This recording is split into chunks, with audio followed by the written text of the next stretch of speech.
não gosto de secar, como você fala, não gosto de olhar, me gera uma energia ruim, então prefiro nem assistir o jogo.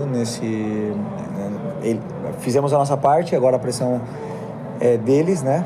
E no final temos que pensar somente no que controlamos. Então eu prefiro pensar isso, e quando eu falei que eu assisto tomando uma taça de vinho, é realmente só seguindo a bola, não com olhar tático, até mesmo porque com olhar tático eu preciso da câmera tática, ficar horas e horas estudando as nuances do jogo, mas como você falou, prefiro não secar, prefiro fazer a nossa parte e agora desconectar, porque sem nenhuma dúvida a parte mental no que passou e no que vem pela frente vai ser pesado.